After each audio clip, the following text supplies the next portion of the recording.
คู่ปีไร่โลนาปลูกปาล์มเลยลองเบิ่งนะแต่พอกินบ่เฮ็ดไร่เฮ็ดนาเนี่ยมันบ่ไหวค่าใช้จ่ายมันได้ลงทุนคู่ปีเฮ็ดนาว่าซี่เนาะสิล้านมิลเลนเนียมนะก็เริ่มดีดกอยู่เด้เสียแต่ว่ามันเป็นหมากไวโพดเป็นตั้งแต่ปีที่2เป็นไวก็ไวแล้วเนาะฮีรวัตรผิวนวลครับ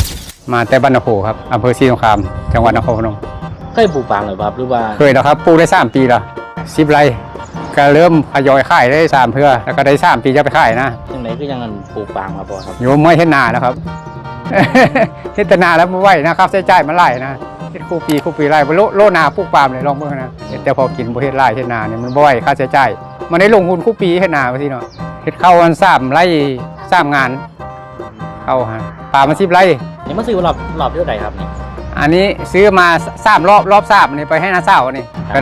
ได้การยุคันเพิ่นก็ว่าได้การอยู่ได้คักอยู่คันสิล้านมิลเลนเนียมนะว่าให้ผลผลิตดีบ่ครับก็เริ่มดีดกอยู่เด้เสียแต่ว่ามันเป็นหมากไวโพดเป็นตั้งแต่